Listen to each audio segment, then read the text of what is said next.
Welcome to Wine Soundtrack USA. Listen to the passion with which producers narrate their winery and their world in 30 answers. Discover their stories, personalities, and passions. Hello, friends and listeners of Wine Soundtrack. This is Allison Levine, and today I am in the Umpqua Valley in Oregon, and I'm sitting with Dyson Demara of Hillcrest Vineyard. Dyson, welcome to Wine Soundtrack, and tell us where we are. Great. Well, you're in the beautiful Umpqua Valley, which is in the southern third of the state of Oregon, a little bit below Eugene, for those of you familiar with the geography of Oregon. We're about maybe an hour and a half, 2 hours drive north of the California-Oregon border, so north of Medford and just a little bit south of Eugene. So easy to get here from Eugene? Yeah, for sure. Actually, one of the nice things about our area is that we have literally millions of people drive by every year on Highway 5. Highway 5 bisects our appellation, the Umpqua Valley appellation. So tell me a little bit about Hillcrest Vineyard. So Hillcrest Vineyard is actually, I think it's the greatest wine story no one's ever heard of in the New World. Well, they will now. Yeah, they will now, thanks to Soundtrack. No, it's Hillcrest is the oldest wine grape winery in the state of Oregon, started by the real father of the Oregon wine industry, which was a gentleman by the name of Richard Sommer, who graduated Davis in the 50s and was told that he needed to go into the coastal valleys of California to cool things down to make wines of elegance and fine wine, as it was known. And he decided he was going to come north here to Oregon. And the professors at that point, many of the famous, Amarine, Winkler, and this, were of the mind that Oregon was really too cold and too wet, and it was somewhat unexplored. There was some vinifera planted here by Germans, of course, west of Portland in the 1800s, as well as in the southern part of the state. And then here in the 1880s, we had two German families that came out of Napa Valley that had worked for Beringer.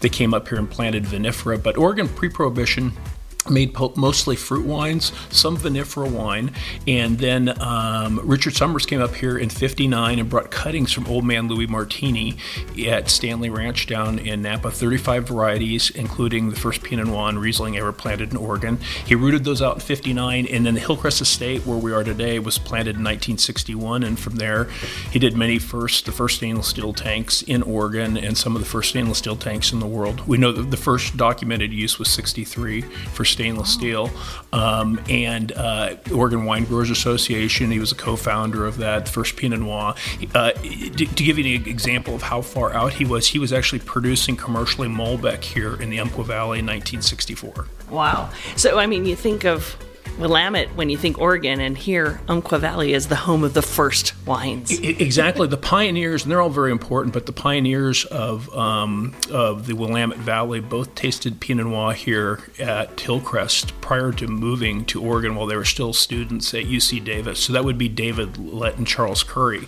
And so there are many different ways of measuring it, but Richard, I mentioned, he brought the cuttings in '59 of Pinot Noir, and he came here primarily to do Pinot Noir and Riesling because those were two, of course, very famous varieties, especially Riesling in its day was the most expensive wine in the world at that point. Great Mosel and Rheingau. The good old early days when Riesling was planted everywhere. Yes, exactly. And it'll come back. The great ones are classics because they stood the test of time. Well, tell me, so we're here on this historical property. How many acres of land do you have? What's planted here? And where are your wines available? Yeah, so I'll start with the last question. We only sell out of the winery minus a couple of friends that have restaurants here in town, so everything is sold on premise here. Cellar door, yeah, exactly. And that's very intentional. We're veterans. My wife and I have the business. I've been in it almost 40 years, starting mostly in California, but other places in the world as well. We have many different varieties. We have kind of almost two wineries under one roof. We only do about 2,500 cases that we bottle. I crush about 5,000 cases, and I use the human element of selection to kind of whittle down to that 2,500 cases. We do classics that were done here by Richard, Pinot Noir, Chardonnay, Cabernet Franc, Malbec, which are truly spectacular here in the Umpqua Valley. But we also, one of the things that brought us into this area was doing research, climate research on NOAA, looking at Piemonte and what areas of the world came closest to to it, and Umpqua Valley was one of those. So we have a project called Pazzo Collina, which is a play on Hillcrest, which means crazy hill. We have Sangiovese, Barbera, which has been grown here also since '61. Tiraldigo. We've just planted Schiapettino. We've got Fresia and that, and so it's real. Yeah, exactly. I mean, a grape not well known, but the grape that really built the reputation of Piemonte. I mean, the grape Barolos were initially Fresia, and you begin to see great producers. My daughter worked for a producer in Busia, Finocchio, and they've gone back to producing very high quality Fresia, and you see some of the other traditional Borgogno, and that they're beginning to produce like very, very high end Fresia. That it's not just a simple kind of sparkling red wine. Right. And how many acres do you have planted? Yeah, we farm about 40 acres on 3 different properties. This is the coolest site that we have. It's a higher elevation site, which at this latitude we are at about 850 feet, and the 1,000-foot would be the cutoff for where you can grow grapes from a frost standpoint. We have Pinot Noir. This estate's mostly Pinot Noir. I've got Cabernet Franc, Malbec, a little bit of Syrah, and then I've got on all 3 properties that we have. I have a library of unusual varieties. Anything from, I shouldn't say unusual, but I've got things like from Malvasia to the Schiapettino. We grew out that plant material for our own crafting and that. So we have a lot of other things. The other properties tend to have, they're a little bit warmer, so we tend to have more kind of big-bodied reds and that. But this is an area really of exploration. So the beautiful thing is this area, it's all 75% hillside. Mm-hmm. It's got a wide range of climate, very moderate rainfall, similar to the north coast of California. And there's, much like the Russian River, there's many different pockets. You can do everything from very cool varieties. We look at the west side of the Russian River versus, you get into areas where the Old Vine Zin is and Dry Creek Valley and that. This area is like that. The challenge is nobody's really planted many of these places. You've got to go explore for yourself. And just really quickly, you had told me there are how many different soil types here? Yeah, so to put it in frame, or to frame it, Napa has 32, which is very unusual. When I worked for Mondavi, we went around the world and talked about that. There's over 150 different soil types in the Umpqua Valley, and so it's as far as we know, it's more soil types than any wine region of the world, but playing alongside that is the topography. So it's known as, the Indians called it the 100 Valleys. And so the thing is you have these rolling hills, there's almost nothing flat, so much like Piemonte. So that gives you this almost like facets on a diamond, the different exposures, your different lenses of soils mixed different ways and that. And so that's part of the complexity and it's part of the beauty, but it's also one of the reasons we're probably not as well known, because you don't have a lot of the larger wineries that are good at marketing and building brand coming here, because it is very fragmented. Yeah. So tell me something. What is one of your first memories relevant to wine? I mean, I understand you were raised as a Mormon, so I'm sure wine was not introduced too early. Yeah, you don't want to really know the first one. That was in high school with 2 Portuguese brothers. My first memory of wine really would be, I'm a great lover of Mosel Riesling, as I think a lot of people that are familiar with fine wine around the world and that, and it's one of my go-to wines. But when I was 18 years old, I came back from, I think it was 1 or 2 months being in college in Southern California, and went up to Lake Tahoe and went to a friend's house, and his parents had this beautiful Riesling. And I began drinking beer and that in high school and that, but I really wasn't exposed to wine, especially fine wine. And I remember sitting out in, it was a North Shore, sitting out on their deck overlooking Lake Tahoe and tasting that wine, and I wasn't sure if it was the view and everything else was so perfect or was that wine. And now I look back and I realize it was the whole picture. It was so beautiful. And to this day, I can almost smell like the greatest wine experiences I've had in my life, and I've got several, but the benchmarks, I can tell you who was sitting there, what we ate, what you're wearing, kind of thing. And I mean, I have there's one, the one that made me want to grow Pinot Noir, and that's how we ended up eventually here in the Umpqua Valley. Is we had a small vineyard winery at the end of Soda Canyon Road in Napa Valley, and I was a great collector of Bordeaux and had a lot of 82s, 85s, 86s and that. And a good friend of mine that I worked with at Mondavi came up and helped us. I picked a little bit of wine on the side. I sold most of my fruit at that point. And one day we came in from harvest, and it was another cool harvest day in Napa Valley. It was like 112 degrees. And my wife, we made wild mushroom risotto, and I had a bunch of old Bordeaux's and that we were drinking, and my friend bought the 79 Févelet Mazy Chambertin, and a big house, /negociant firm, wines that are very beautiful but not known as top in their class, I'd say sometimes. But anyway, I had the 79 and I tasted that wine. That wine changed my life, and I knew at that point. That was the aha moment. That was the aha. That was the aha. I've got to do Pinot Noir, and so we spent 4 years looking around the world. We entered into a contract to sell our property in Napa Valley. Looked at Annapolis over by Sea Ranch on the coast, and that we're in escrow on a piece of property, and that fell apart. And from there, we went to, Mendoza, Argentina. We were in the our Valley of Germany. Came very close to kind of settling in there. We went up and down the West Coast looking for places. I never stopped here. I drove through the Umpqua Valley, but I never stopped here until the very end of that trek. And we were in Lemieux, France, and all kinds of places and that. And I stopped in here, and literally the first day, the old saying is, when you see it, you know it. It's hard to define. The first day I was here, I looked at the topography of where we were, and it was being like, once again, west side Russian River. I looked at the soils. I'm very much a dirt person, and so that Gold-Ridge sandy loam and the soils like you get on the west side of Napa Valley, where it can rain for 3 weeks straight and it's dry for an afternoon and there's dust. Mm-hmm. And those are really deep, warm, very dry soils that drive wine quality and finesse. And so I saw that up on this bench here at Hillcrest, and 3 years later that happened. Wow. So you've traveled the world. And I know you do. And on top of that, you don't just travel around the world and drink great wine. You make wine in other places. Just really briefly, where else are you making wine? Yeah. So I'm a dirt guy, I said, so that's a perfect segue into that. Now we're going to go from dirt to big dirt, which is rocks. So I'm a slate guy. I love slate. That love affair began with the Moselle Valley, again, the great, blue, gray, red slate of the Moselle Valley, and that we do wines in Roussillon, both in France, in St. Paul de Fenouil. We do a Carignan-based wine, and then in the little village of Poblaida in Priorat, we do 2 different wines. The primary wine is Carignan, 100-year-old Carignan vine with a little bit of Garnacha splashed in, and then I do a Garnacha kind of reverse with a little bit of Carignan. We also do some wine occasionally on and off in Italy, out of Acate, down in Vittoria, down in Sicily. We do a little bit of wine on and off in Austria. That's the one area that we're kind of in and out of, and that's the one area that actually it's stone, but it's not slate. We do Blaufränkisch and Zweigelt on and off with a friend. A lot of these people, for example, in Poblaida, it's a friend of mine that I met like 35 years ago in Napa Valley, and they're people that we were both young people working. They'd come over to work. Same thing in Austria. It's that same connection. My connection in Roussillon is a guy that I met in Zurich. There's an importer, very famous importer in Zurich, who had a bunch of nightclubs, and he and I kind of hit it off. I was much younger.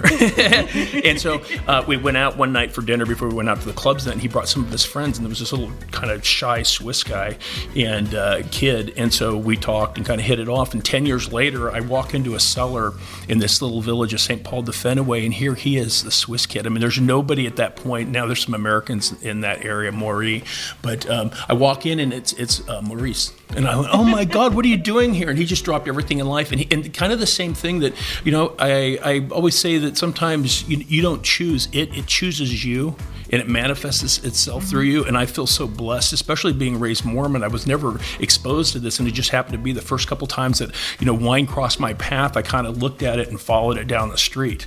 And it's been such a beautiful thing because the legacy of wine. I've got young kids that are involved in the wine business and that's we worked for the Frescobaldis for a while on the Luce Lucente projects and that. And when in the family's private dining room, there were frescoes of family members that were popes. And you have family that's been in the business 30 generations, and you start thinking of the legacy of your family being part of that. That's a very magical thing that in the New World we just begin to taste that a little bit with a few wineries that are like third generation. But that's one of the exciting things about Hillcrest is that I believe this will be here in 400 years, and maybe my family's involved for 2 generations or 5 or hopefully more than that, but still the legacy of being part of something like that is such an incredible thing. Yeah. Well, you'll be 2 generations because the second generation is already involved. Amen. So you're mentioning that you make wine around the world and you have all these friends around the world. So if we were to come into your home, or we're here in your office where you got a lot of bottles, what kind of wines would we find in your cellar? What do you collect and what do you drink on a regular basis? Yeah. I do collect a little bit. I don't collect. When I think I moved here, I had probably like 150 cases, a lot of Burgundy, Bordeaux, Rhone, that kind of thing. Today I drink a lot of wines that are high acid. very delicate. I drink kind of non-classic varieties from a New World standpoint. They're not the varieties that I enjoy Burgundy, Bordeaux, this kind of thing. But, Pia di Rosso is something we've been drinking a lot of lately. So it's kind of new flavors. It's kind of like with food that when you're young, you have your favorite dish. And if I could, I'd always eat that. And by the time most people are 50 years old, it's like, oh, yesterday we had sushi and today I want barbecue. and so it's the beauty of exploring different places of the world. And there's so many, they say there's between 4,000 and 8,000 grape varieties in the world, and Italy has 2,800. Italy's a place just to go in and mine and just see. There's so many beautiful, distinctive, unique things, and so we drink a lot of Italian, and this also heavily influences what we produce. Mm-hmm. I always say you are what you drink, and it's important to taste the great stuff because you have to know what's possible and what is held on a pedestal. But once you've done enough of that, you can see there's so many beautiful, beautiful wines in the world that really get no traction in the marketplace, and so. First requirement of great wines, it tastes good, and so there are many things to be learned in different places and meeting people, and I think it's the human aspect of that that's the most important to us. Absolutely. Yeah. Is there anything you opened up recently, last night for dinner or this week, that stood out? Oh boy, yeah. So I drink a lot of Gamay. I've got this theory that winemakers, you see this in Piemonte, you see it in Burgundy, where they drink, their daily wines tend to be varieties, red wines that are real high in malic acid, Barbera, Gamay, this kind of thing. And so we had a beautiful 2020 Gamay. We had this, I bought a case or two of it and drank most of it and had, that one bottle kind of in the back of a Cru Beaujolais that from Griffy. And that's an estate, it's a family that was in the southern part of Beaujolais, and their son, who's a little bit older and is unmarried, they settled him to the north, and they bought a great estate from a small old producer that was end of the line, and they produced some really stunning wines. And we had a Fleury from them that it's not the village. They do Morgon Fleury and Moulin Vent, the whole package, but that wine was so delicate and transparent, and the way people go from drinking white to red and sweet to dry, I think people go from power to elegance, and to taste those wines. And I think sometimes they're so elegant, they're missed and they're overlooked. Absolutely. But those are the wines that you think about when you bring this up and that. And so we drink a lot of very, very unusual wines. We also import some other wines. We bring in our own wines through our own import company, but I also import friends like Mosel's. I import more Mosel than anything else, and I've got all kinds of beautiful, beautiful flavors from Mosel. Yes, I'm drinking a lovely Mosel Riesling right now that you make, right? Yeah. This is foeder. We're very traditional. You've seen in the cellar we use Bodhi. Several years ago, you couldn't buy Bodhi here, and so I imported my own Bodhi. I put together a couple containers of what are we? We're in liters. Anyway, I'll give you gallons, like 440 gallons and 1,320 gallon, 5,000 liter cask in that. And so same thing we do in Europe, and that is like making Carignan. That's kind of the old variety as it was known of, like Priorat. Mm-hmm. And so Grenache was the hot thing. The Parker 100-point wines were all Grenache based. Now you see those top consultants in that area. Everybody's doing Carignan, and most of that unfortunately has been pulled out. Same thing with the Riesling we have is foeder. And a foeder, the Romans shipped wine and traded wine the way we trade oil today. So like the Mayflower was a wine trading vessel, even modified for human passage to the New World. So that was something that, around the world, wine was traded when you weren't at war. The English and the French navies, those ships were all built to handle wine as well. Well, the Romans transferred wine in 1,000 liter barrels, what they call the tonneau is the French version of it. Mm-hmm. If you look at the Germans call it a foeder. And so we make every year out of Trittenheim Apotheca in the middle Mosel with blue slate. This beautiful, beautiful wine gets fermented in 2 foeders, 1,000 liter barrels built in 1933 and 1945. Oh. Well, as I sip this, I'm going to ask you a question. Okay. Do you think there's a such thing as a perfect variety? No, thank God. I say the greatest wines in the world are perfectly flawed, and it's the flaws that make them interesting. So it's much like diamonds. A perfect diamond is cubic zirconia. It's something that's nearly perfect is so expensive and beautiful and distinctive and unique. And I think what separates Les Combes, Pouilly de Montrachet from Les Montrachet, that's beautiful. And those things, it's a fingerprint, and it's that fingerprint. And I think it's part of our, Henri Jaillet, the great Burgundian winemaker, said the trick is there are no tricks.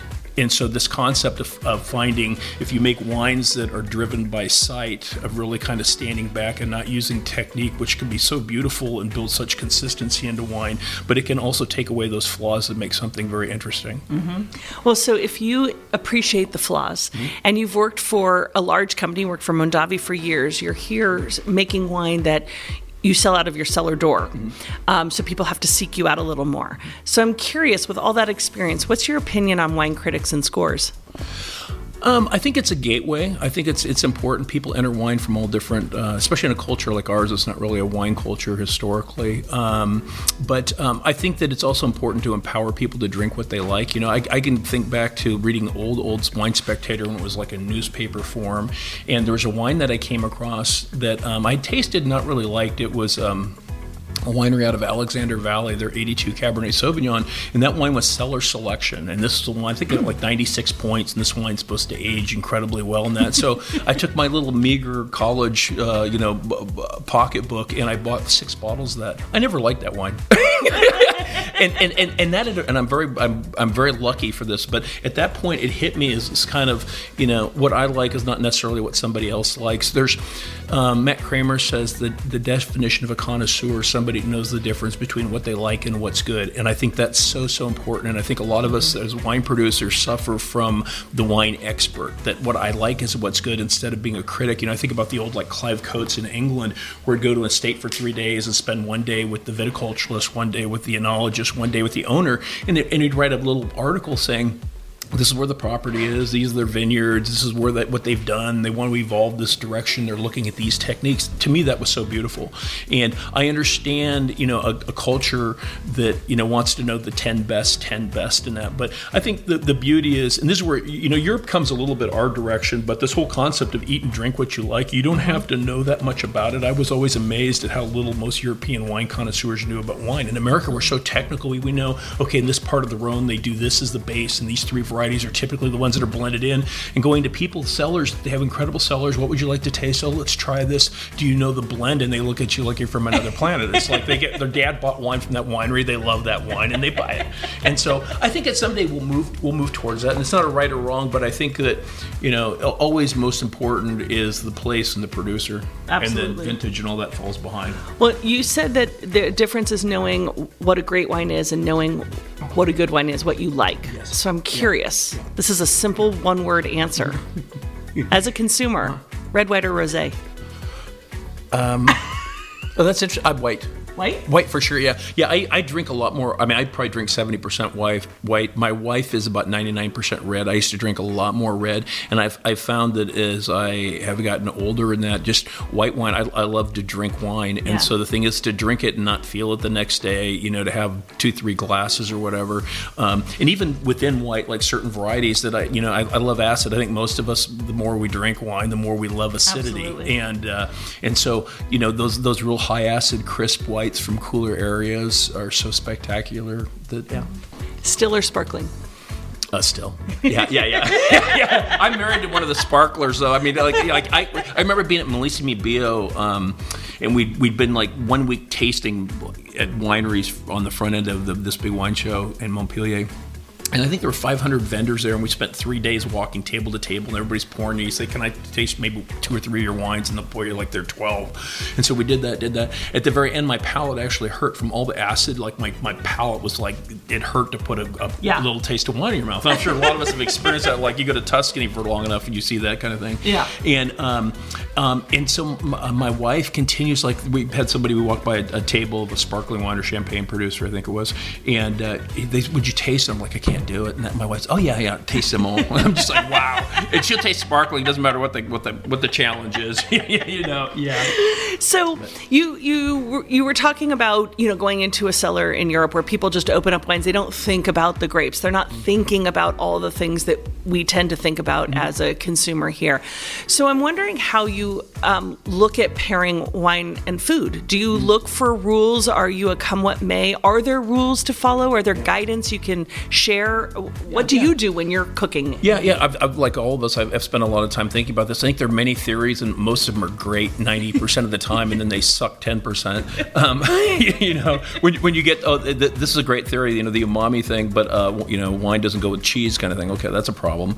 But I think that once you've eaten and drank enough and paid attention to it, it's literally you don't think about it. It's a reflective action. It's much like on a warm day, maybe you say, "Oh, I have a Cobb salad and an iced tea." You don't think about, "Oh, this is both light, delicate," or you're having maybe somebody says, "Oh, I just made some fresh chocolate chip cookies." You don't think, "Oh, I want creamy milk to kind of balance it out," kind of those textures and that. Right. But I think if I was to come up with a rule, it would be, first rule, of course, is drink what you like.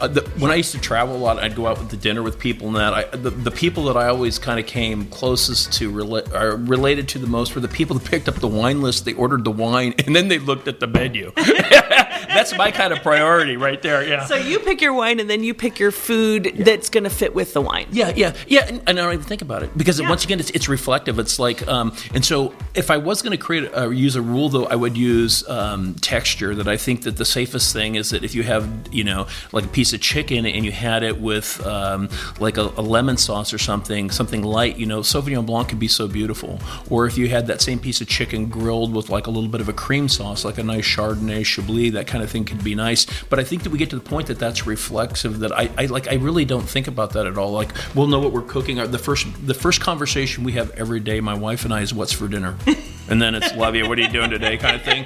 And so we'll know that all day. And so at that point, I just kind of open up, we have a little Enotech that's kind of chilled and that, and then we have some boxes in a room and stuff, and I go through kind of like, oh, that sounds good. I don't think about, oh, we're having that for dinner. I just think like, oh, that sounds really good to drink. Yeah. Must be fun to be in your house. So for somebody who hasn't had the pleasure to try Hillcrest Vineyard wines yet, what do you think they're missing out on? I think you're missing out on what we do is what most people tried to do for fine wine on the West Coast, like in the 50s and 60s. I don't use any adjuncts. It wasn't used 100 years ago. I don't use it, so I don't use enzymes, tannins. I don't use oak powder at the crusher kind of thing. And so I try to make wines. I say good wines taste like a grape, and great wines taste like a place. And so I want my wines to all taste nice, but the primary driver is I want a wine to smell and taste like a place. Maybe like I was the framer. I look at the painting and then I stuck the frame on it a little bit. But I want that to be where you look at that picture for an hour, turn your head, you don't remember what the frame looked like. I want it to add something without really being able to separate it. And that's a very hard thing to do. We do 100% dry farmed, 100% hillside. So I think I think in the modern world of, the French say good wine is made, great wine is born. And I very much believe in that. Wines that are very, very low yielding, dry farm, like I said, hillside vineyards, I bring that in, I ferment in concrete tanks. That gives me very gentle, powerful extraction. If you look at Chateau Petrus, has always been fermented in concrete. Cheval Blanc used concrete, and then in February of 86 pulled all that out, put stainless in, and 10 years later pulled all the stainless, went back to concrete. And it's much like, it gives you a very gentle but very rich, intense maceration period. So we'll do like 30 to 60 days on skins kind of thing. And then aging of like 2, 3, 4, 5 years. So I make something, I think, that would have been typical of what you'd see in the real old world of Europe. Europe right now, there's this great battle between, of course, the traditionalists and the modernists. In some areas that's kind of resolved and settled. In other areas that's just kind of kicking up. And the question is, how important should winemaking be in fine wine? And I don't think there's a right or wrong answer, but I think that there are very different pathways in terms of how you grow grapes, how you make wine to end up at that point. Absolutely. And that's something with the next generation, with my children. I've got 2 kids that have joined us that I'm trying to show them that, because that's very unique in the world. When I got in the business in the early 80s, I got to see both sides of it. And today, like the schools that I know of and what is taught, it's a lot of manufacturing of wine. And that's fine and that's great. But the concept of those old world rules and that wisdom, you just don't see that. You don't read it in books. You don't hear it from professors and that whole thing of being able to read a plant and like what direction the leaves, like in a warm spell at harvest, and that are the leaves facing away from the sun or towards the sun. Mm-hmm. And these little things that I've been so blessed. When I travel, it recharges my batteries. But to meet people that have magic, not even know they have magic. Yeah. That's just the way they've done it. And maybe they haven't looked over the fence enough to go, oh, that's very unique. Well, if space aliens were to land at on your property right now, which of your wines would you want to say welcome to Hillcrest Vineyard? Yeah. Yeah. Which kid is it you like best? Yeah. None of them. No. That's the truth. I love them all. But I would say probably I would say Malbec. And so Richard Sommer, so he planted these 35 varieties. He was very successful with Pinot Noir and Riesling, but he never made a lot of Malbec. And I asked him when we took over, so he had decades of experience with those varieties. And I said, Richard, and I asked this a few times, besides Riesling and Pinot Noir, which we know are successful, those other 33 varieties, you were to plant them again, what would you plant? Which three? And I asked him this multiple times. Every time he said Malbec, Malbec, and Malbec. Yeah. And I think that we're beginning to see that. We've seen a lot of press in Malbec out of this area, and it's something that it's very distinctive. It's very different from Cahors. It's very different from Argentina, but it's super classic, age-worthy, and I think that there's a long road to run with Malbec. So you've been here a long time. You've worked in the wine industry for a very long time. We know that every vintage tells a story. You make wines very pure that will express place and time. How much variation do you see from year to year? Is this a region that gives you a pretty steady, or is the variation pretty extreme? I think it's all relative where you stand. Like if you came from Europe, I'd say we're not extreme. We're kind of moderate. If you're at, as you move closer to the equator, and let's say in this case California, it's much more consistent than that. But I think that, and I've talked to many other wine producers about this. They say the greatest fruit of its type comes from the coolest environment in which a small crop will ripen. And so people talk about the greatest apples in the world coming from England, southern England, or coming from Normandy, and that. And the same thing is true of wine grapes. The challenge is as you march away from the area that it's very comfortable ripening a nice crop in a healthy way, you have the potential of making higher quality wines, but not as consistent. And so if you look at, it's really interesting, I think, in the modern wine business to look at, the big wine companies have moved especially into areas closer and closer to the equator, and that gives you much more consistent sun. And, if you look at the areas of the Northwest in that, the big wine companies are in areas where land is plentiful, sun is plentiful, water is plentiful, and that gives you, it's good business. I always joke that I use my hand and I put my hand at a 45-degree angle and say, you want to drink that on a vineyard. You want to drink that steep hillside, Coat Road T, Mosel Valley kind of thing, but you want to own from a business standpoint that flat land, and my hand is horizontal now. And the same thing is true. And so the question is, what are you after? And it's, there's great wines made in flats, but I know where those flats are. Those flats where the old riverbeds were. It's not usually next to the river, and it's up against the hillside where all that rocks come off the hill and that. But there's always that balance of the economics, also the style you want to make. If you want to make a very pleasing, luscious style of wine, a lot of that is winemaking that maybe it's not so important, and higher yield is good business, and it doesn't show so much. If you're making wines that are very hands-off, you've got to do that. I use the analogy of sashimi. If you're putting sashimi on the plate, you don't get to fix it. You don't get to put heat and sauce to it. Versus you can take fish, it's not very interesting, and you can make something so beautiful, but it doesn't taste like the fish. I'm in the business of trying to make wines that taste like the fish. So I'm curious, because you are such a good communicator, and you're very good at verbally expressing everything you've been sharing with us. So when you're walking through your vineyards, I'm curious, do you talk to your vines, or do they talk to you? Yeah. Really. Is that what that voice is? I'm not sure. No, actually, that's a beautiful thing to say, but thank you. Richard Sommer, when we took over, he was in his late 70s. He was never married, never had any kids, and he knew that we were going to put our own kind of a fingerprint on this place. And he talked about his children, the vines and the wine. So that's kind of like the advanced stage I'm not quite at yet. But I look at, I do look at things in a very different way. Part of that is just age and life and experience and that. But, I was thinking about this the other day that, I used to know the age of every vineyard. That vineyard, that's 6 years ago we planted that, and that's 13, and now I don't even really care. I just know that that's not ready to go, and that is ready to go. Are there any kind of signs or predictors that you look for at any vintage that's going to say it's ready to go? Yeah. And once again, that's kind of, and that's the wisdom of time in the business, if you've paid attention, and in our case, we've been lucky enough to go and leverage that with other people's wisdom and that. And so, yeah, there are things, and some of those are things that you have the theories, on what creates what and what's related to what. And sometimes that theory is good for 3-4 years, and then all of a sudden it's not. But that's part of the magic. It's so interesting in the modern wine business. We see so many people that have they work in technology or the sciences and that, and then they're mesmerized by wine the way our forefathers were, like a Jefferson and that. And it's because it's not an equation. It's something that there's right and wrong within the big or larger context, but it's really an individual thing. And the beauty of, and I think that's where for like wine writers and people that evaluate wines,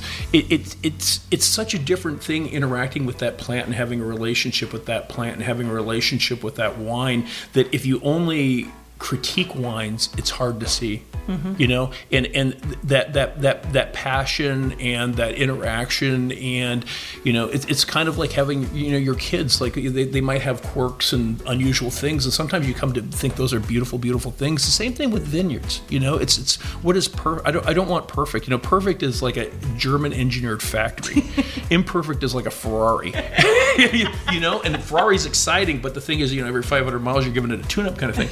And so it's that as they say, the journey and evolution. And so the ability to be able to do that, and it's one of the reasons we came north out of Napa Valley, is I wanted my kids to experience that amongst other things, to be able to kind of to do it hands-on. Our kids, we dug every hole, that we planted the vines ourselves. Our kids were involved in that, all the bottling, labeling, harvest, and that after school. And so that's part of that. That's the beauty to me. And I know wine is different things to different people, but that interaction, and especially the magic of nature and a place that the nature's so powerful. I really feel like I'm in a world-class area that's totally unexplored and undeveloped, and so to be able to be a pioneer here is an amazing thing, and follow in the footsteps of the Dorner family from the 1800s and Richard Sommers. And do you and your family have any good luck rituals that you do at the start of harvest? You got any suggestions? Yeah. Actually, we don't. So we break bread, virtually every day together. And so that's kind of that's our ritual. It's more of a family daily. Yeah. So some of this probably goes back to being Mormon and that. I mean, the family side of things is such a powerful thing, and to have your children, we made them work for other people for a number of years before they could come back, so they knew what like a real boss was. But to have them come here and see that magic, that fine wine, and having a product that is such a beautiful positive that people travel from different parts of the country, maybe the world, to come experience and to kind of share, and to be able to touch people in that way of like, I came in here with my father 10 years ago, and now I'm here as an adult able to taste and stuff. That's a beautiful thing about wine, and until you've done other things, you don't realize most of the world's not like that. No. Yeah. Well, when you were, I mean, you obviously were introduced to wine at a younger age, and turned on to it, and you've worked in the wine industry for a long time. But did you ever have aspirations to do something else, like when you were a little boy, or once you knew about wine, this was kind of the focus? This was, it's so interesting because a lot of things, like sports, I do it for 2 years intensively. My wife and I, when we honeymooned, we went and played, we went to a tennis intensive course at a Club Med, and I remember like third day, you couldn't even pick up the water pitcher. Your hand was so sore from like 6 hours of tennis every day. But most of those things kind of faded. So when I said, I think certain things choose people, I think this chose me. And after 2 or 3 years, I remember it became a little bit bored, and then I kind of sat down and I was kind of reflecting, thinking like, this is everything in the world. This is agriculture, it's production, it's marketing, it's incredible history in that. If I find this boring, it's because of me. And so ever since then, I mean, I engage, I read, my wife many years ago, decades ago actually, I remember her walking out, and we lived in Napa one morning. She goes, and I'm not a big, I like to go to sporting events, but I don't follow sports and that. And I remember her coming out and saying, I think it's so great you don't like watch football on Sunday night, but she goes, would you read something besides a wine book? I'm like, wow, that's a problem. Yeah. And so every morning I get up, I usually read for like 2 or 3 hours every morning, and not only wine, but for many years it was only wine, and today it's a lot of wine.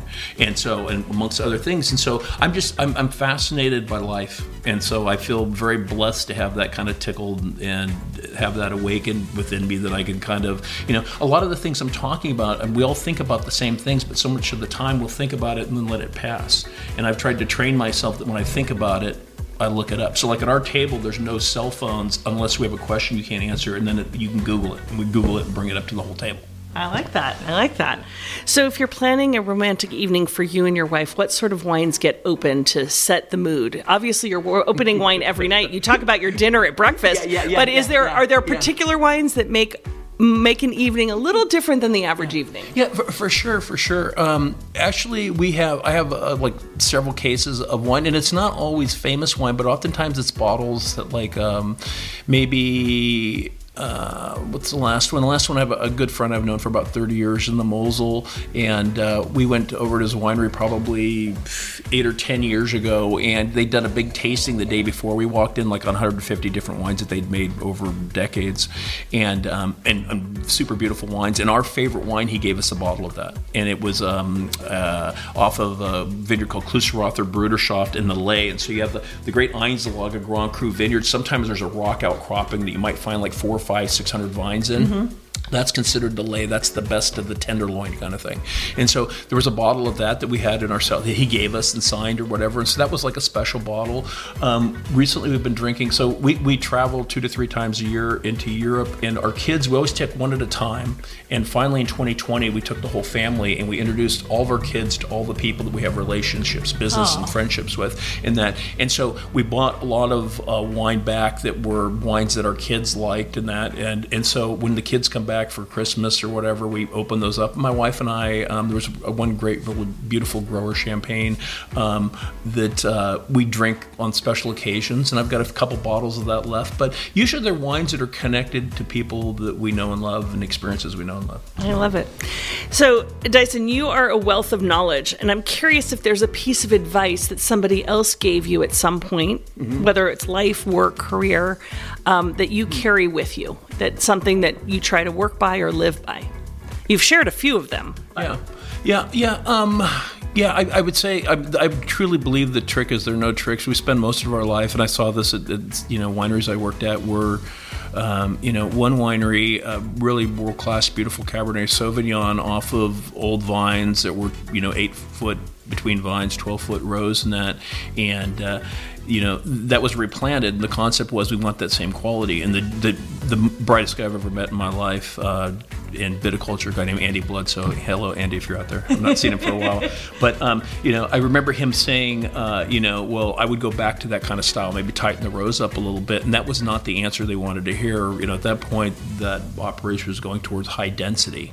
And that high density was something people liked. It was very different. And you could like it or not like it. But I really think that it's really not that hard to make fine wine. You have to give yourself experience. It takes time. I think that's one of the things. We always want to get from here to there as quickly as possible and take the shortcuts. Mm-hmm. But if you look at it as this is kind of a lifetime venture, if you spend, I always tell my kids, you want to find, like, if you think you're interested in something, you want to find somebody who does it better than anybody else, work for them, even if it's for free kind of thing. And then when you're working for them, think about how you would change things if you were to be in the same position.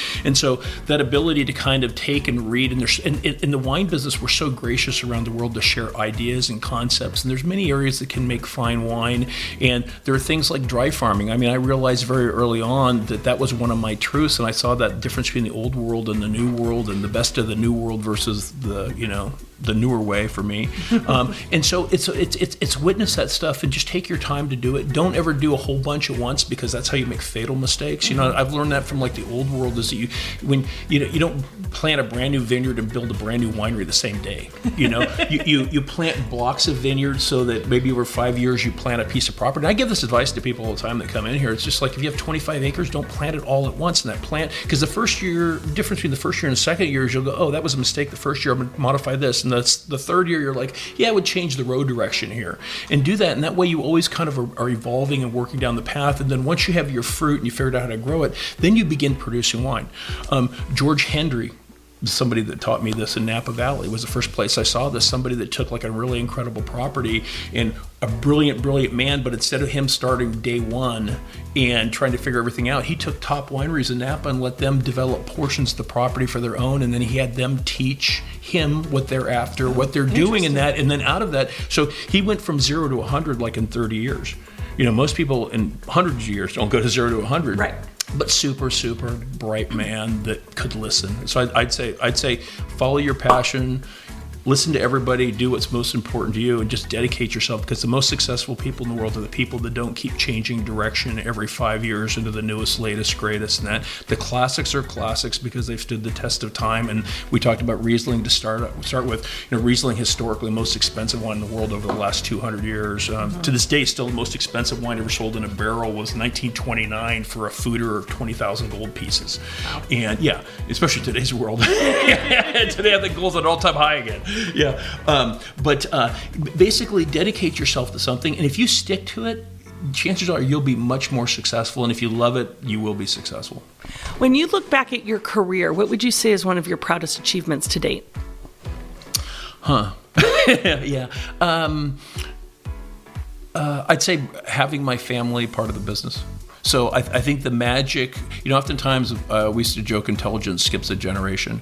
And I'm not sure which generation I'm in, but having two of my three children see the magic in wine that I see, and from slightly different angles, but to see how special it is and to have it really register in their hearts, and not just do it because it's easy. Well, so you drink a lot of wine. You have wine on your table all the time. So I want you to complete this sentence for me. A table without wine is like... Not eating. I don't know. Starvation. Yeah.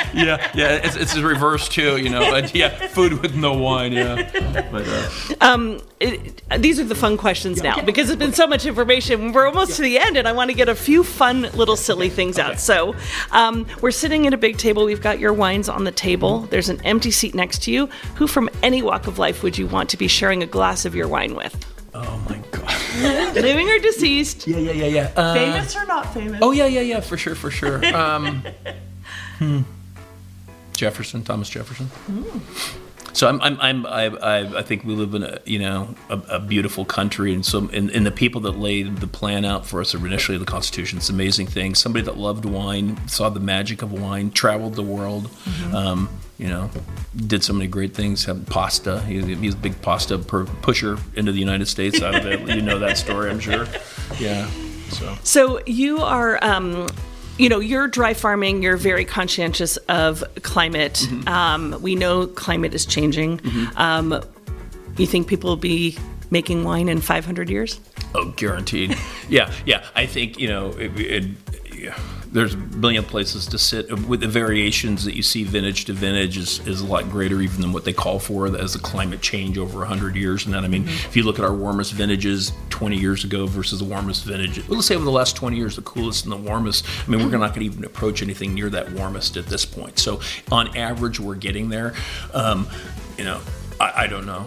I do what I do. One of the reasons I dry farm is plants self-regulate. When you start doing things like irrigating and putting things up in vertical shoot positioning versus letting the shoots fall down, and that you change the physics of the plant, you change the phenology of a plant.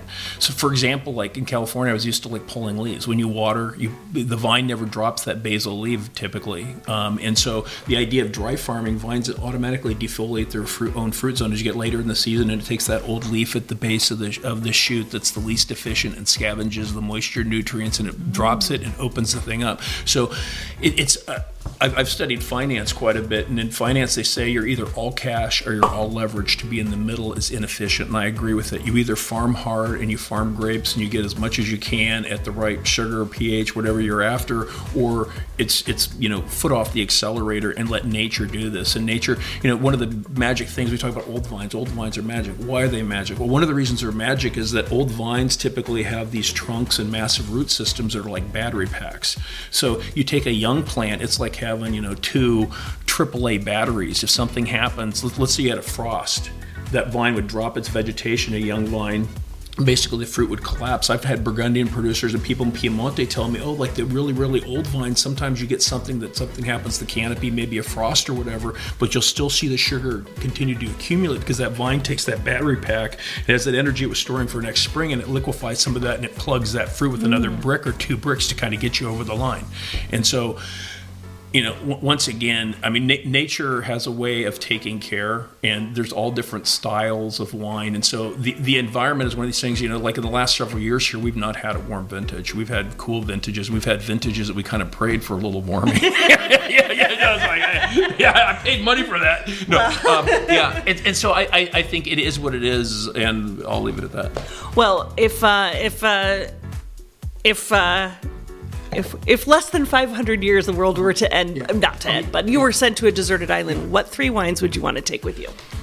Mosel Riesling. I had a feeling that was one of them. I don't know where you got that. Mosel Riesling. Yeah, no, I'm a missionary with Mosel Riesling. I'd say Mosel Riesling. So are we talking like particular wines or like varietals from certain places? Up to you. Up to me. Okay. So Mosel Riesling, Great Red Burgundy, and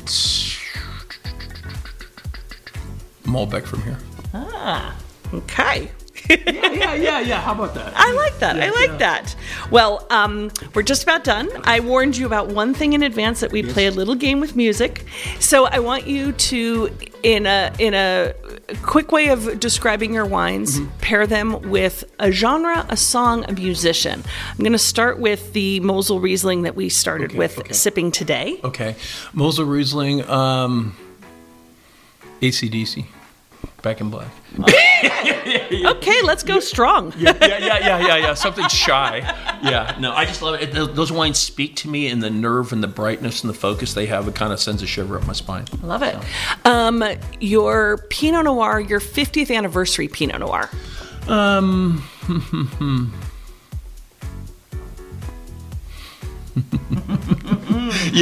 Silent. What am I thinking in that? I'd have to say, and I can't name it, the performer, but I'd say some form of opera, Italian opera. Okay. Something kind of deep and rich that demands you listen to it. Okay. Your Malbec. So I love country music. Jamie Johnson, who's a legendary songwriter, but also is a performer, an artist, and he has a song, Place Out on the Ocean. And he talks about, it's such a beautiful song, talks about living a good life, which I think a lot of us do in the wine business, and Malbec can be nice and generous in this, but he keeps thinking about his significant other. That's all he thinks about. Even though he's got all these grand things in life and he's enjoying life, that's what he thinks of. And I think the Malbec is like that. It's kind of like, it's so pleasing and easy, but if you look at it, you can see something very serious. I love it. You're better at this than you thought you would be. I'm Mormon. Yeah. Well, I mean, we've been talking a long time, so I won't keep going, but we are sipping right now your Tignolo Sangiovese. So what would you pair with that? This is obviously from Italy. Yeah. Well, actually, this is something we produce here. I've got to tell. I'm sorry. It's no problem. From Oregon. Yeah. It looks like it's from Italy. Actually, I put Western Oregon on it, so which is new. That's a new thing for us. But anyway, Tignolo, synonym for an old synonym for Sangiovese in Tuscany. Tignolo it's meant to be very kind of easy, approachable. It's Chianti clones, so it's kind of the softer, easier versus there's a lot of Brunello clones here. I would say something like this with carbonara, classic carbonara. I've been making carbonara for years. The other day I made my best version. So it's kind of with duck eggs. Okay, that's food, but what about music? Oh, music. Yeah, music is easy. That's probably like Fleetwood Mac. Okay. Yeah. Oh, now I'm hungry. Let's go have some carbonara. Yeah, exactly. Hey. Yeah. Okay. Last question. It's a two-parter. Okay. And the first part is, you've traveled all over the world. You go to Europe a couple times a year. Is there anywhere in the world that's on the top of your bucket list that you want to explore that you have yet to? Oh, for sure. I've been tasting wines out of Georgia and Armenia for a number of years, and they were always semi-interesting in that. I've had a couple in the last 2 years that were really very super beautiful. Actually, one of the wines at Decanter, London Wine Fair, scored very highly, and I had that wine. I was like, what is that wine? And I started doing a little research on it. It's like, oh, that's known. I didn't know that.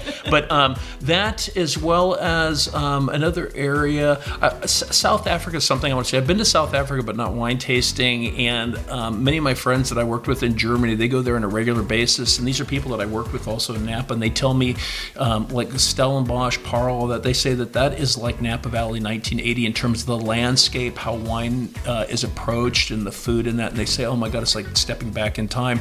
And, part of it's being older once again, but the other side of it is I really believe that I've been able to experience wine in a golden age, in a really beautiful time. And, when and I say this very kind of generically, but when a winemaker was the important person at the winery instead of, finance, sales, marketing, and then winemaker's part of that team or whatnot. And so that beauty of being able to know the owner, winemaker up and down Silverado Trail in the 80s, that was a beautiful thing. And that's a time that's passed, and now it's a nice form of something very different. And so I want to go there before that changes. I've been able to go to the old world quite a bit, into I've been into Hungary, I've been into Bulgaria and see that really old ways, but to see an area that's very polished the way South African wines, I've had Vergelegen and some super beautiful wines, and to go see that and witness what they're doing there. Well, the other part of that question is how people can visit you. And if you come to the Umpqua Valley, what is special is it is still what you were saying. It is still walking in and you will meet the owner, the winemaker behind the bar. And if you want to come here to Umpqua Valley, you will meet Dyson most likely, or one of his children behind the bar, who will engage you with lots of stories and information. But can you tell people what they would experience here and how they can find you? Yeah. So we're Highway 5 once again, the main artery on the West Coast here. We're about 15 minutes off of that. So you get off at the main Roseburg exit, 125, and you head west, and there are the informational signs that will say Hillcrest and that. When you walk into the tasting room, we're a very humble winery. The winery that we use was built in 1975 by Richard Sommer, and the tasting room is very warm. It's kind of a 1970, 1980 small Napa Valley boutique winery that we have one part-time employee that helps us out a little bit in the tasting room. Other than that, it is family. All of our kids have worked in the business here as well as other places overseas. But we specialize in a world of tasting rooms that have a lot of cheese plates, cheese platters, and charcuterie plates, and that we don't do that. We do wine. And so we don't sell T-shirts. I don't sell cutting boards. No candles? No candles. Yeah, Cabernet Sauvignon candles. Yeah. Make your own at home. But we basically sell fine wine, and we specialize in an educational guided tasting to really talk about not only what we produce, but what's special about Umpqua Valley in the context of the great wines of the world. So we'd like to give people perspective of what's special about this place, and in terms that they understand and can relate to.